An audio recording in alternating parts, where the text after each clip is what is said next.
All right, Coach, you've had 1 week of practice with your team so far. Just talk about what you've seen from the girls so far through practice and through your first few scrimmages. Well, the scrimmages are nice to kind of give you a gauge of where you are, and I think we played a couple on Friday that gave us a feel, but then we played a much tougher opponent on Saturday, Abilene Christian. They're just getting better and better every year as their head coach, EJ, just kind of brings in more and more of her types of players, so that was a lot of fun.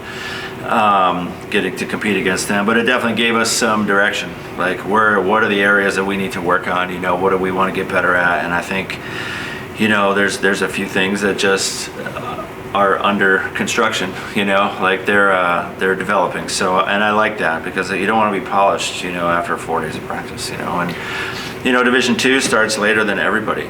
Like even Division III schools are playing real matches this week, so but I like kind of where we're at. We came in really good shape. Our kids came in fit and ready to compete and get better, which is nice. There were a lot of kids here this summer, which was great for us. I really think that makes a big difference. When you look at your team and the maturity level of your team. If they're here playing, that means they're hungry. And I like that mentality for sure. And going back to last season, a lot of your success revolved around some of the younger players, some of the underclassmen. Now that they're transitioning into upperclassmen, those leadership roles, how crucial will their experience be in determining your success this year and also guiding the incomers? Well, you always want to pass down what the culture is, and we've got a nice mix. We did graduate some really important pieces last year, but we also have a few of those important pieces back as well, and some, like you said, some younger players that really got a lot of opportunities, and so I think they came in a lot more prepared for what was to be expected, in terms of training and that first week of preseason, the 2 days, and so I think they got a lot more out of it this year. Last year there was a lot about learning and just being like wide-eyed and like, oh my gosh, like drinking from a fire hose, type of mentality. It was a lot better for them this year, and I think they made it a little easier for our incoming kids as well. I'm going to ask about the Kathleen Brasfield Invitational next weekend. Just how do you feel about the field you got this year?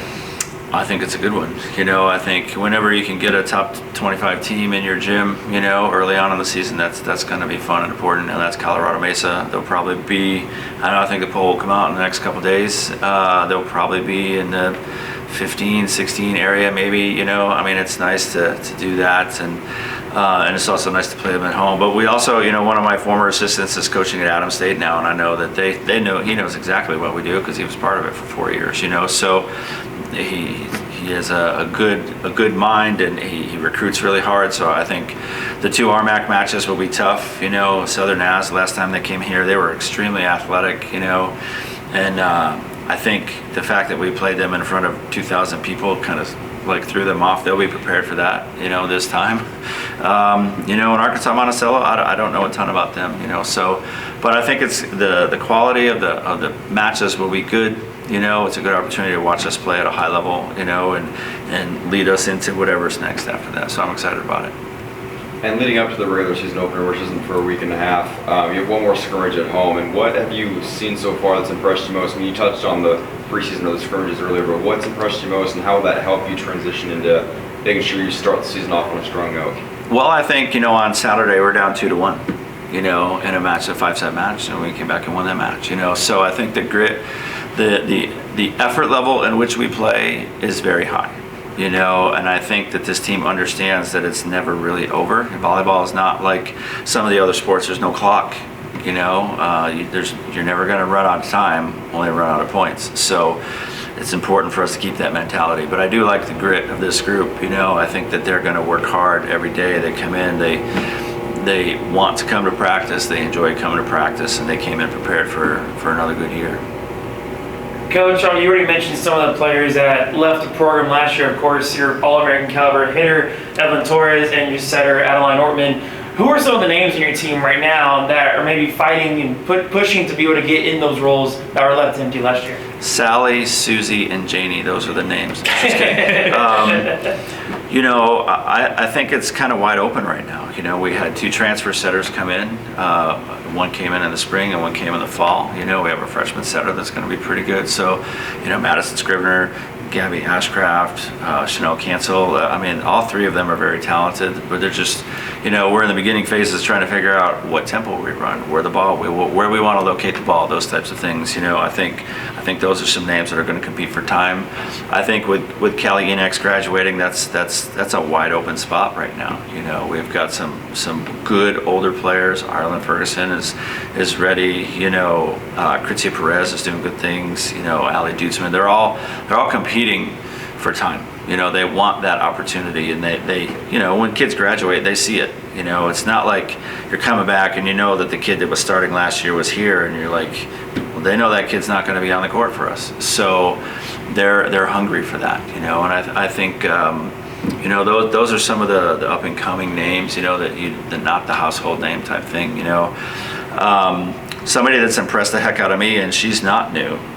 She came in, in the spring last year and just set the tone, and that's Kate Boldrick, and she's done it from the leadership side. She came in great shape. She's setting the tone for the other middles on our team about what to expect, what it's supposed to be like. Love the work that she's done. She's doing some really good stuff for us.